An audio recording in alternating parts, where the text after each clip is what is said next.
దినవృత్తాంతములు 2వ గ్రంథంలోని 30వ అధ్యాయంలో ఉన్న 27 వచనములు. మరియు హిజ్కియా ఇశ్రాయేలీయుల దేవుడైన యెహోవాకు పస్కా పండుగ ఆచరించుటకై యెరూషలేములోనున్న యెహోవా మందిరమునకు రావలసినదని ఇశ్రాయేలు వారికందరికిని యూదా వారికందరికిని వర్తమానములను ఎఫ్రాయిమీలకును మనష్షే వారికిని పత్రికలను పంపెను. సేవకు చాలినంత మంది యాజకులు తమ్మును తాము ప్రతిష్ఠించుకొనకుండుట చేతను, జనులు యెరూషలేములో కూడుకొనకుండుట చేతను, మొదటి నెలయందు పస్కా పండుగ జరుగకపోగా రాజును అతని అధిపతులను యెరూషలేములోనున్న సమాజపు వారందరూ దానిని 2వ నెలలో ఆచరింపవలెనని యోచన చేసిరి. ఈ సంగతి రాజుకును సమాజపు వారికందరికిని అనుకూలమాయెను. కావున బహుకాలము నుండి వారు వ్రాయబడిన ప్రకారము ఇంత ఘనముగా ఆచరింపకుండుట చూచి ఇశ్రాయేలీల దేవుడైన యెహోవాకు యెరూషలేములో పస్కా పండుగ ఆచరించుటకై రావలసినదని బెయేర్షెబా మొదలుకొని దాను వరకు ఇశ్రాయేలీయులుండు దేశమంతటను చాటింపవలెనని వారు నిర్ణయము చేసిరి. కావున అంచెవాండ్రు రాజునొద్దను అతని అధిపతుల యొద్దను తాకీదులు తీసుకుని యూదా ఇశ్రాయేలు దేశములందంతటా సంచరించి రాజాజ్ఞను ఈలాగు ప్రచురము చేసిరి. ఇశ్రాయేలు వారలారా, అబ్రాహాము, ఇస్సాకు, ఇశ్రాయేలుల దేవుడైన యెహోవా వైపు తిరుగుడి. మీరు తిరిగిన ఎడల మీలో అష్షూరు రాజుల చేతిలో నుండి తప్పించుకుని శేషించిన వారి వైపు ఆయన తిరుగును. తమ పితరుల దేవుడైన యెహోవా ఎడల ద్రోహముగా ప్రవర్తించిన మీ పితరుల వలెను మీ సహోదరుల వలెను మీరు ప్రవర్తింపకుడి. వారి ప్రవర్తన ఎట్టిదో మీకు అగపరచవలెనని ఆయన వారిని వినాశనమునకు అప్పగించెను. మీ పితరుల వలె మీరు అవిధేయులు కాక యెహోవాకు లోబడి ఆయన శాశ్వతముగా పరిశుద్ధపరిచిన ఆయన పరిశుద్ధ మందిరములో ప్రవేశించి మీ దేవుడైన యెహోవా మహోగ్రత మీ మీద నుండి తొలగిపోవునట్లు ఆయనను సేవించుడి. మీరు యెహోవా వైపు తిరిగిన ఎడల మీ సహోదరుల ఎడలను మీ పిల్లల ఎడలను చెరతీసుకుని పోయిన వారికి కనికరము పుట్టును. వారు ఈ దేశమునకు తిరిగి వచ్చెదరు. మీ దేవుడైన యెహోవా కరుణా కటాక్షములు గలవాడు గనుక మీరు ఆయన వైపు తిరిగిన ఎడల ఆయన మీ యందు ప్రసన్నుడగును. 2వ దినవృత్తాంతములు 30వ అధ్యాయము 10వ వచనం నుండి.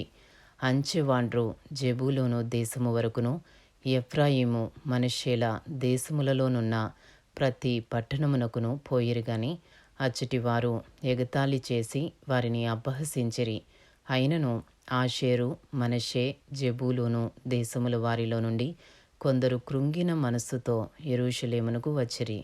యెహోవా ఆజ్ఞను బట్టి రాజును అధిపతులను చేసిన నిర్ణయమును నెరవేర్చునట్లు యూదాలోని వారికి మనస్సు ఏకము చేయుటకై దేవుని హస్తము వారికి తోడ్పడెను. కావున 2వ నెలయందు పులియని రొట్టెల పండుగ ఆచరించుటకై అతి విస్తారమైన సమాజముగా బహుజనులు యెరూషలేములో కూడిరి. వారు దాన్ని చేపట్టి యెరూషలేములోనున్న బలిపీఠములను ధూపపీఠములను తీసివేసి కిద్రోను వాగులో వాటిని పారవేసిరి. 2వ నెల 14వ దినమున వారు పస్కా పశువును వధించిరి. యాజకులను లేవీయులను సిగ్గునొంది తమను ప్రతిష్ఠించుకొని దహనబలి పశువులను యెహోవా మందిరములోనికి తీసుకుని వచ్చిరి. దైవజనుడైన మోషే నియమించిన ధర్మశాస్త్రములోని విధిని బట్టి వారు తమ స్థలమందు నిలువబడగా యాజకులు లేవీల చేతిలో నుండి రక్తమును తీసుకుని దానిని ప్రోక్షించిరి. సమాజకులలో తమను ప్రతిష్ఠించుకొనని వారనేకులుండుట చేత యెహోవాకు వాటిని ప్రతిష్ఠించుటకై ప్రతిష్ఠించుకొనని ప్రతి వాని నిమిత్తము పస్కా పశువులను వధించు పని లేవీయులకు అప్పగింపబడెను.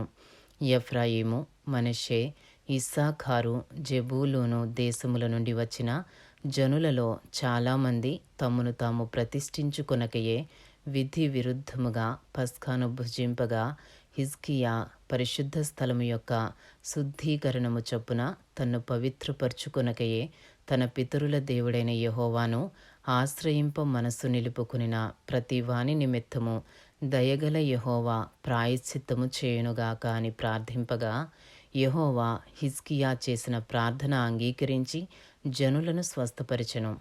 యెరూషలేములోనున్న ఇశ్రాయేలు వారు బహు సంతోషభరితులై పులియని రొట్టెల పండుగను 7 దినములు ఆచరించిరి. లేవీయులను యాజకులను యెహోవాను ఘనపరచుచు గొప్ప నాదము గల వాద్యములతో ప్రతి దినము ఆయనను స్తుతించుచూ ఉండిరి. యెహోవా సేవయందు మంచి నేర్పరులైన లేవీయులందరితో హిజ్కియా ప్రీతిగా మాట్లాడెను. వారు సమాధాన బలులు అర్పించుచు తమ పితరుల దేవుడైన యెహోవా దేవుడని ఒప్పుకొనుచు 7 దినములు పండుగ ఆచరించిరి. యూదారాజైన హిజ్కియా సమాజపు వారికి బలి అర్పణల నిమిత్తము 1000 కోడెలను 7,000 గొర్రెలనిచ్చుటయు, అధిపతులు 1000 కోడెలను 10,000 గొర్రెలనిచ్చుటయు, బహుమంది యాజకులు తమ్మును తాము ప్రతిష్ఠించుకొనుటయు సమాజపు వారందరూ చూచినప్పుడు మరి 7 దినములు పండుగ ఆచరింపవలనని యోచన చేసుకుని మరి 7 దినములు సంతోషముగా దాన్ని ఆచరించిరి. అప్పుడు యాజకులను లేవీయులను యూదావారిలో నుండియో ఇశ్రాయేలు వారిలో నుండియో వచ్చిన సమాజపు వారందరూ ఇశ్రాయేలు దేశములో నుండి వచ్చి యూదాలో కాపురమున్న అన్యులను సంతోషించిరి. యెరూషలేము కాపురస్తులకు మిక్కిలి ఆనందము కలిగెను. ఇశ్రాయేలు రాజును దావీదు కుమారుడునైన సొలొమోను కాలమునకు తరువాత ఇలాగున జరిగి ఉండలేదు. అప్పుడు లేవీయులైన యాజకులు లేచి జనులను దీవింపగా వారి మాటలు వినబడెను. వారి ప్రార్థన ఆకాశముననున్న పరిశుద్ధ నివాసమునకు చేరెను. ఇంతటితో దినవృత్తాంతములు 2వ గ్రంథములోని 30వ అధ్యాయములో ఉన్న 27 వచనములు పూర్తి చేయబడినవి.